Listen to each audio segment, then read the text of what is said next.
Hello అండి, welcome back to our channel. ఈరోజు story నన్ను వదలికే రాక్షసి ఎపిసోడ్ 20. ఇక స్టోరీలోకి వెళ్తే విక్కీ విక్కీ అంటూ శౌర్య విక్కీ వెనుకనే వెళ్తాడు. కానీ విక్కీ శౌర్యాన్ని పట్టించుకోకుండా బైక్ స్టార్ట్ చేసి ఫాస్ట్గా వెళ్ళబోతాడు. లాస్ట్ సెకండ్లో వచ్చి బైక్ మీద కూర్చొని గట్టిగా ఊపిరి పీల్చుకుంటాడు శౌర్య. విక్కీ అదేమీ పట్టించుకోకుండా బైక్ స్పీడ్గా పోనిస్తూ తమ గెస్ట్ హౌస్కి పోనిస్తాడు. శౌర్య మాట్లాడుతున్నా కూడా ఆన్సర్ ఇవ్వకుండా స్పీడ్గా గెస్ట్ హౌస్కి పోనిచ్చి బైక్ని అక్కడ ఆపి నేరుగా లోపలికి వెళ్ళి శౌర్య వచ్చేలోపే డోర్ లాక్ చేసుకుంటాడు. శౌర్య ఎంత పిలిచినా పలకడు, అలానే డోర్ కూడా ఓపెన్ చేయడు. ఇంతలో వివేక్ గారు కాల్ చేస్తూ ఉండడంతో పక్కకి వచ్చి కాల్ లిఫ్ట్ చేసి హా మామయ్య అంటాడు. ఏం జరిగింది శౌర్య, ఎక్కడున్నారు, వేదాతో విక్కీ మాట్లాడా అని అడుగుతాడు. శౌర్య వేద మాట్లాడిన మాటలన్నీ అక్కడ జరిగిన విషయం అంతా వివేక్ గారికి చెప్తాడు. ఇప్పుడు మీరు ఎక్కడున్నారు అని అడిగితే, మావయ్య మేము ఇప్పుడు గెస్ట్ హౌస్లో ఉన్నాము, విక్కీ లోపలికి వెళ్ళి డోర్ క్లోజ్ చేసుకున్నాడు, ఎంత పిలుస్తున్నా కూడా పలకడం లేదు. సరే సరే తన్ని కాసేపు ఒంటరిగా వదిలేసే, తర్వాత తనే వస్తాడు, నేను మళ్ళీ నీకు కాల్ చేస్తాను అంటూ కాల్ కట్ చేస్తాడు వివేక్ గారు. అలా ఈవినింగ్ వరకు శౌర్య విక్కీ ఎప్పుడు డోర్ ఓపెన్ చేస్తాడా అని వెయిట్ చేస్తూ ఉంటాడు హాల్లో కూర్చొని. అలా 2 days అవుతుంది. విక్కీ అసలు బయటికే రాడు. వివేక్ గారు కూడా వచ్చి విక్కీని పిలుస్తాడు, అయినా విక్కీ రాడు. విక్కీ మొండితనం తెలిసి వివేక్ గారు ఇంటికి వెళ్ళిపోతాడు. శౌర్యకి కాల్ చేసి శౌర్యతో మాట్లాడుతూనే ఉంటాడు. శౌర్య ఎంత పిలిచినా కూడా విక్కీ డోర్ ఓపెన్ చేయడు. అదంతా అలా ఉండగా శౌర్యకి హిమ దగ్గర నుండి కాల్ వస్తుంది. కాల్ లిఫ్ట్ చేసి చెప్పు హిమ అంటాడు శౌర్య. శౌర్య నేను నీతో అర్జెంటుగా మాట్లాడాలి, ఎక్కడున్నా సరే నువ్వు అర్జెంటుగా మా ఇంటి దగ్గరున్న పార్క్ దగ్గరికి రా అని చెప్తుంది. హిమ ఏమైంది, ఏం జరిగింది, ఎందుకంత కంగారు పడుతున్నావు, నువ్వు బాగానే ఉన్నావా, అసలు నువ్వు ఎక్కడున్నావు, ఎందుకు పార్కుకి పిలుస్తున్నావు, హిమ నీకేమన్నా అయిందా అంటూ కంగారుగా అడుగుతాడు శౌర్య. శౌర్య నాకేమీ కాలేదు, నువ్వు టెన్షన్ పడకు, వేద విక్కీ గురించి మాట్లాడడానికి నిన్ను పిలుస్తున్నాను, నేను ఇప్పుడే వేద వాళ్ళ ఇంటికి వెళ్ళొచ్చాను అని చెప్తుంది హిమ. సరే అయినా ఏమైపోయావు హిమ, నీకోసం నేను ఎన్నిసార్లు కాల్ చేశానో తెలుసా, నీ ఫోన్ అస్సలు కలవలేదు. శౌర్య అమ్మమ్మకి సీరియస్ అయితే అర్జెంటుగా మా ఊరికి వెళ్లాల్సి వచ్చింది, మరి నాకు ఆ విషయం కాల్ చేసి చెప్పొచ్చు కదా. సారీ శౌర్య, నా ఫోన్ అనుకోకుండా కింద పడి పగిలిపోయింది, కొత్త మొబైల్ తీసుకొని నీకు కాల్ చేస్తున్నాను. శౌర్య నేను బాగానే ఉన్నాను, అదంతా తర్వాత చెప్తాను నీకు, ముందు నీతో చాలా ముఖ్యమైన విషయం మాట్లాడాలి, విక్కీ వేద గురించి. సరే పార్క్ దగ్గరే ఉండు, నేను 15 minutesలో అక్కడికి వస్తాను అంటూ హిమాకి చెప్పి కాల్ కట్ చేసి అక్కడున్న మెయిడ్కి చెప్పి విక్కీని చూస్తూ ఉండమని చెప్పి తన బైక్ మీద హిమ దగ్గరికి స్టార్ట్ అవుతాడు శౌర్య. హిమ శౌర్యతో మాట్లాడి కాల్ కట్ చేశాక వేదాకి కాల్ చేస్తుంది. వేద కాల్ లిఫ్ట్ చేయడంతో వేద నేను ఇప్పుడే శౌర్యకి కాల్ చేసి నన్ను కలవమని చెప్పాను, తను ఇంకా కాసేపట్లో నా దగ్గరికి వస్తాడు, శౌర్య వచ్చాక జరిగిందంతా చెప్తాను, అప్పుడు శౌర్య విక్కీకి అసలు జరిగిన విషయం అంతా క్లియర్గా చెప్తాడు, అప్పుడు విక్కీ నీ కోసం తప్పకుండా వస్తాడు, నువ్వేం టెన్షన్ పడకు, జాగ్రత్తగా ఉండు అని చెప్పి కాల్ పెట్టేస్తుంది. ఇప్పుడు ప్రజెంట్లోకి వస్తే అలా శౌర్య అన్నయ్యకి కాల్ చేసి అంతా చెప్తాను అని చెప్పింది హిమ.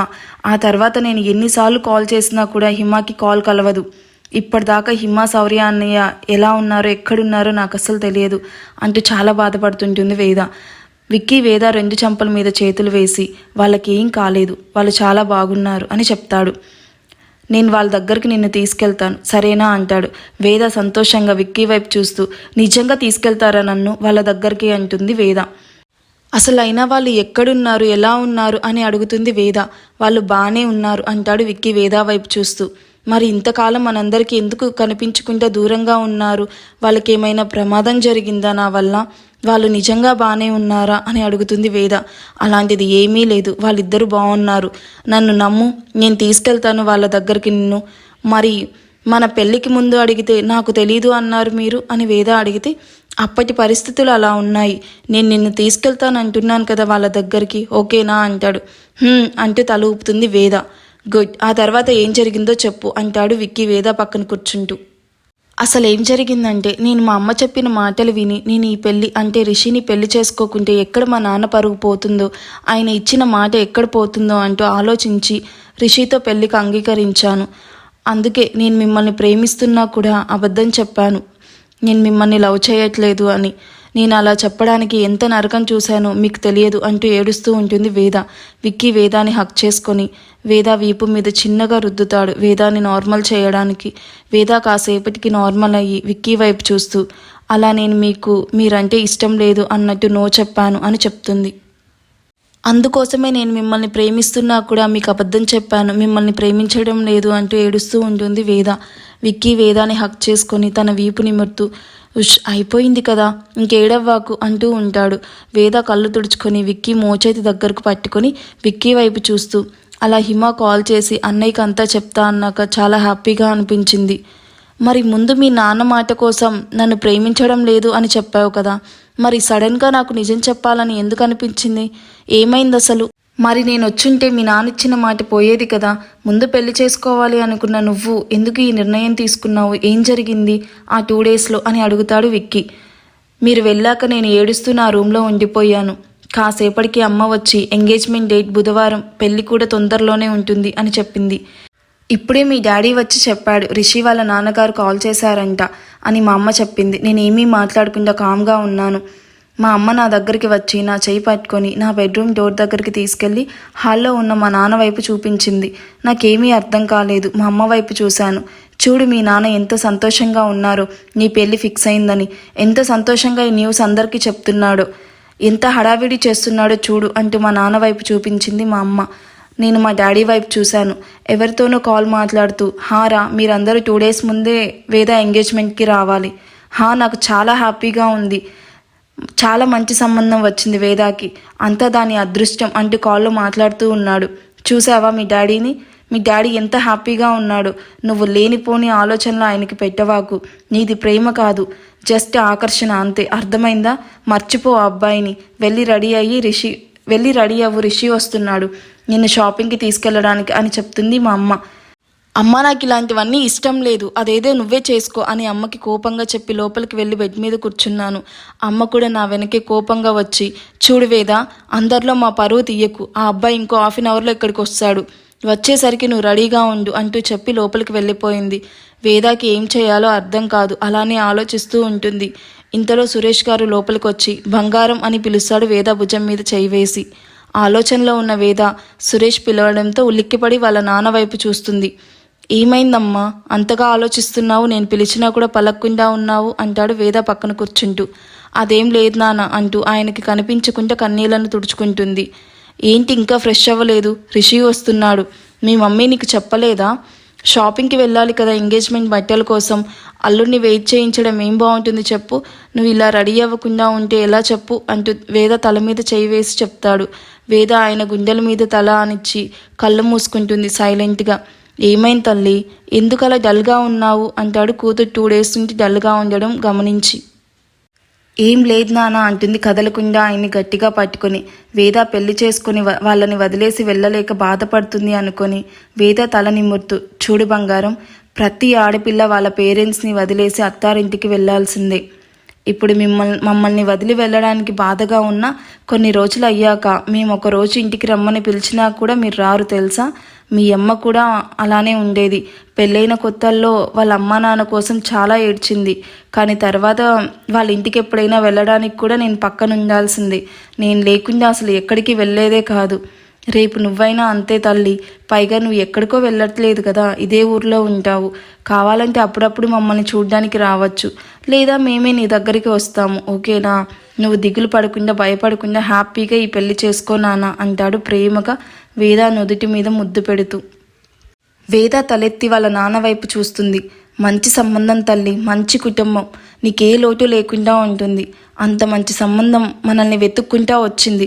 నేను వెతికినా కూడా నీకు ఇంత మంచి సంబంధం తీసుకురాలేనేమో, అందుకే వాళ్ళు మన ఇంటికి వచ్చి అడగగానే వాళ్ళకి మాట ఇచ్చేశాను. సరేనా? నువ్వు ఇంకేమీ ఆలోచించకుండా హ్యాపీగా ఉండుమా. నువ్వు ఇలా డల్గా ఉంటే నాకేం బాలేదు, ఓకేనా? వెళ్ళి రెడీ అవ్వు, ఆ అబ్బాయి వచ్చేస్తాడు అంటూ లేచి ఇంకొకసారి వేద నుదుటి మీద ముద్దు పెట్టి తన పాకెట్లో ఉన్న క్రెడిట్ కార్డ్ తీసి వేదాకి ఇచ్చి నీకు కావాల్సిందంతా తీసుకో తల్లి అంటూ అక్కడి నుండి వెళ్ళిపోతాడు బయటికి వాళ్ళ నాన్న. వాళ్ళ నాన్న బయటికి వెళ్ళాక ఆ కార్డ్ చూస్తూ అలానే కూర్చుంటుంది వేద. వాళ్ళ డాడీ ఈ పెళ్లి ఫిక్స్ అవ్వడంతో ఎంత హ్యాపీగా ఉన్నారో తనకి కనిపిస్తూనే ఉంది ఆయన మాటల్లో. ఆయన ఆనందం చూశాక తను రిషిని పెళ్లి చేసుకొని తన డాడీ ఇచ్చిన మాట నిలబెట్టడమే కాకుండా ఆయన హ్యాపీగా సంతోషంగా ఉండేలా చూసుకోవాలి అని అనుకుంటుంది. గట్టిగా ఊపిరి పీల్చుకొని లేచి ఫ్రెష్ అయ్యి రెడీ అయ్యి కూర్చుంటుంది. కాసేపటికి రిషి వచ్చి వేదాన్ని తీసుకుని వెళ్తాడు షాపింగ్కి. ఇద్దరూ ఒక పెద్ద షాపింగ్ మాల్కి వెళ్తారు. వేద నీకు కావాల్సిన చీర తీసుకో అని చెప్తాడు రిషి. వేద చూస్తూ ఉంటుంది. రిషి ఒక చీర తెచ్చి వేద మీద వేస్తాడు. నీకు ఈ చీర చాలా బాగుంది, నీకు నచ్చిందా అని అడుగుతాడు. అంటూ వేద తలూపుతుంది. ఆ చీర తీసుకొని రిషికి కూడా బట్టలు కొన్ని తీసుకొని ఇద్దరూ కలిసి ఒక రెస్టారెంట్ దగ్గరికి వెళ్తారు. ఇద్దరూ వెళ్ళి ఒక రెస్టారెంట్లో కూర్చుంటారు. రిషి ఏమో రెస్ట్ రూమ్కి వెళ్తాడు. ఇంతలో రిషి మొబైల్ కంటిన్యూస్గా మోగుతూనే ఉంటుంది. చూస్తే వినయ్ కాల్ చేస్తున్నాడు. రిషి ఏమో వాష్రూమ్కి వెళ్ళాడు. ఇంకా కంటిన్యూస్గా వినయ్ కాల్ చేస్తూ ఉండడంతో రిషి లేడు అని చెప్పాలని కాల్ లిఫ్ట్ చేస్తుంది వేద. వేద కాల్ లిఫ్ట్ చేయగానే మామ కంగ్రాట్స్ రా, నువ్వు ప్లాన్ చేసినట్టే వేదాతో నీ పెళ్లి ఫిక్స్ చేసుకున్నావు. వేద కూడా ఊహించుండేది కదా ఇదంతా నీ ప్లాన్ అని. అంతా నువ్వు ప్లాన్ ప్రకారమే విక్కీ మీద కోపంతో పగతో చేశావని. పాపం నువ్వు మంచివాడవని అనుకుంటుందిరా. వినయ్ చెప్పేది అంతా విన్నాక వేద మైండ్ బ్లాక్ అయిపోతుంది. రేయ్ రిషి రిషి ఉన్నావా అంటాడు వినయ్ పిలుస్తూ ఉంటాడు. ఇంతలో రిషి అక్కడికి వచ్చి వేద చేతిలోని ఫోన్ తీసుకుంటాడు. వినయ్ అని ఉండడంతో వేద వైపు చూస్తాడు. వేద షాక్లో ఉంటుంది. రిషి తనతో కాలేజ్లో ప్రవర్తించిన తీరు, ఇప్పుడు వినయ్ చెప్తున్న మాటలకి వేద పూర్తిగా షాక్లో ఉండిపోతుంది. రిషి ఫోన్ చెవిలో పెట్టుకుని నేను నీకు తర్వాత కాల్ చేస్తాను అని చెప్పి కాల్ కట్ చేస్తాడు. వెళ్ళి వేద భుజం మీద చేయి వేస్తాడు. రిషి చేయి వేయగానే ఉలిక్కిపడి స్పృహలోకి వచ్చి రిషికి దూరంగా జరుగుతుంది. రిషి వైపు కోపంగా చూస్తూ ఇంతగా మోసం చేస్తావా నువ్వు నన్ను? ఎంత మంచివాడిగా నటించావు, ఎందుకు ఇంతగా నన్ను మోసం చేశావు? విక్కీ మీద కోపం తీర్చుకోవడానికి నన్ను పాముగా వాడుకుంటావా అంటూ అరుస్తుంది. అది రెస్టారెంట్ అని కూడా చూడకుండా చాలా గట్టిగా అరుస్తుంది వేద. అది రెస్టారెంట్ అని కూడా మర్చిపోయి రిషి షర్ట్ కాలర్ పట్టుకొని రిషి వైపు కోపంగా చూస్తూ యూ చీటర్, ఎందుకు ఇలా చేశావు, ఇంత మోసం ఎందుకు చేశావు అని అడుగుతుంది వేద. ఏంటి ఎక్కువ చేస్తున్నావు అంటూ రిషి వేద చేతుల్ని తన కాలర్ నుండి విడిపించుకొని అక్కడే ఉన్న చైర్లో కూర్చొని వేద వైపు కోపంగా చూస్తూ కూర్చో అని చెప్తాడు. వేద కూర్చోకుండా అలానే కోపంగా చూస్తూ ఉంటుంది రిషి వైపు. కూర్చో అంటున్నానుగా అని గట్టిగా అరుస్తాడు. వేద కామ్గా కూర్చుంటుంది. చూడు, ఇకపై కూడా నేను ఏది చెప్తే అదే చెయ్యాలి, నేను ఏది చెప్తే అదే వినాలి. ఎక్స్ట్రాలు చేశావో నువ్వు ఇప్పటి వరకు చూడని రిషిని చూడాల్సి వస్తుంది. మర్యాదగా పెళ్ళికి రెడీ అవ్వు, త్వరలోనే మన పెళ్ళి, ఓకేనా? పద అంటూ వేద చేయి పట్టుకుని బయటికి నడుస్తాడు. ఇప్పటి వరకు ఎంతో నెమ్మదిగా మాట్లాడిన రిషి, ఎంతో గౌరవంగా పిలిచిన రిషి ఇప్పుడు ఇలా మాట్లాడడంతో వేద షాక్ అవుతుంది. రిషి కార్ దగ్గరికి వెళ్ళి వేదాని వదిలి ఎక్కువ అంటాడు. నేనెక్కను, నాకు నీతో పెళ్ళి ఇష్టం లేదు, నేను విక్కీని లవ్ చేస్తున్నాను, ఈ విషయం మా నాన్నకి చెప్పి పెళ్ళి క్యాన్సిల్ చేయిస్తాను అంటూ అరుస్తుంది పెద్ద పెద్దగా వేద. ఏంటి సైలెంట్గా ఉంటున్నాను కదా అని రెచ్చిపోతున్నావు అంటూ వేద జుట్టు పట్టుకుంటాడు గట్టిగా. రేయ్ వదలరా, మోసం చేసి పెళ్లి చేసుకోవడం మగతనం కాదు. ఏంటి వాగుతున్నావు? అవునే, నేను మోసం చేసే నిన్ను పెళ్లి చేసుకుంటున్నాను, అది కూడా ఆ విక్కీ మీద కోపంతో పగతో. అంటే విక్కీ మీద పగతో నన్ను ఇంతగా మోసం చేస్తావా? విక్కీ మీద పగతో నన్ను పెళ్లి చేసుకుంటావా అంటుంది రిషి చేతి నుండి తన జుట్టుని వదిలించుకోవాలని ట్రై చేస్తూ. అవునే, వాడి మీద పగతోనే నిన్ను పెళ్లి చేసుకుంటున్నాను. ఇప్పటి వరకు నావి అనుకున్నవన్నీ లాక్కున్నాడు, అన్నిటిలోనూ నన్ను వెనక్కి నెట్టేశాడు. వాడొచ్చాక నేను అన్నిటిలోనూ సెకండ్ అయ్యాను, చదువులో, గేమ్స్లో, అన్నిటిలోనూ. అప్పటిదాకా రిషి రిషి అంటున్న స్టూడెంట్స్ వాడొచ్చాక నన్ను మర్చిపోయారు. అంతెందుకే, నువ్వు కూడా ఫస్ట్ నాకే కదా పరిచయం అయ్యావు, కానీ నన్ను కాదని చెప్పి వాడితో ఫ్రెండ్షిప్ చేసావు, వాడిని లవ్ చేసావు. అందుకే నేను పక్కా ప్లాన్తో మా నాన్న మీ ఇంటికి పంపించి మన పెళ్లి గురించి ఫిక్స్ అయ్యేలాగా చేశాను. విక్కీ కాలేజ్లో తను నిన్ను ప్రేమిస్తున్నాడు అని చెప్పడానికి వచ్చే టైంలోనే నేను నీ దగ్గరికి వచ్చి నిన్ను హక్ చేసుకొని మన పెళ్లి ఫిక్స్ అయిందని చెప్పా. వేద అలానే షాక్తో చూస్తూ ఉంటుంది రిషి వైపు. పక్కా ప్లాన్తోనే నిన్ను విక్కీని విడదీశాను, నీకు వేరే ఛాన్స్ లేదు నన్ను పెళ్లి చేసుకోవడం తప్ప. అలా కాదని ఏదైనా అతి తెలివితేటలు చూపిస్తే మీ అమ్మ మీ నాన్న ఈ భూమి మీద ఉండరు, జాగ్రత్త అంటూ అలానే లాక్కుని పోయి కార్ డోర్ ఓపెన్ చేసి కార్లోకి దోస్తాడు. వేదాని నెట్టేసి డోర్ క్లోజ్ చేసి డ్రైవింగ్ సీట్లో కూర్చొని కార్ని స్పీడ్గా ఇంటివైపు పోనిస్తాడు. వేదాకి ఏం చేయాలో అర్థం కాదు. అలానే ఉంటుంది బొమ్మలాగా.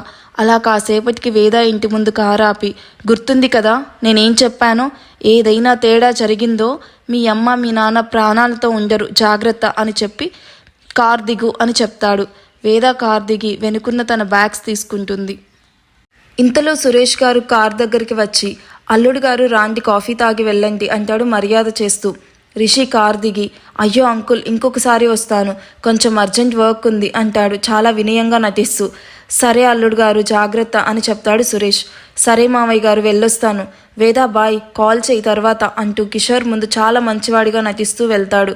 కార్ వీధి మలుపు తిరిగేదాకా ఉండి వేద భుజం మీద చేయి వేసి, అల్లుడు గారు చాలా మంచివాడు కదమ్మా అని అంటాడు. వేద చిన్నగా నవ్వుతుంది ఏమీ చెప్పలేక. సరే పద, మీ మమ్మీ చాలాసేపటి నుండి వెయిట్ చేస్తూ ఉంది మీకోసం అంటూ వేద భుజం మీద చేయి వేసి ఇంట్లోకి తీసుకొని వస్తాడు. వీళ్ళిద్దరూ ఇంట్లోకి రావడం చూసి, రిషి ఇంట్లోకి రాకుండా వెళ్ళిపోయాడా అండి అని అడుగుతుంది.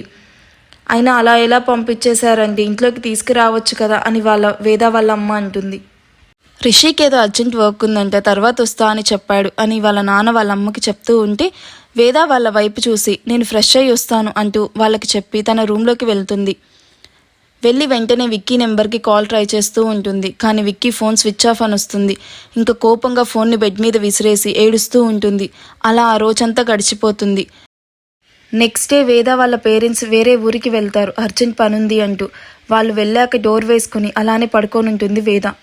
ఆఫ్టర్నూన్ అవుతుంది. వేద విక్కీ గురించి ఆలోచిస్తూ విక్కీకి, శౌర్యకి, హిమాకి కాల్ చేస్తూ ఉంటుంది ఏడుస్తూ.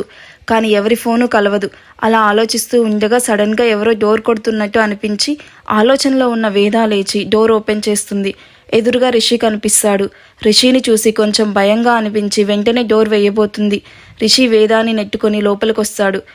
వేద రిషి వైపు కోపంగా చూస్తూ, ఇంట్లో ఎవరూ లేరు, నువ్వు సాయంత్రం రా, అప్పుడు మమ్మీ డాడీ ఇద్దరూ ఉంటారు అంటుంది కోపంగా. నాకు తెలుసు అందుకే వచ్చాను అంటూ వేదాకి దగ్గరగా జరుగుతూ ఉంటాడు. నువ్వు నన్ను ముట్టుకోవద్దు అంటూ రిషికి దూరంగా జరుగుతుంది వేద.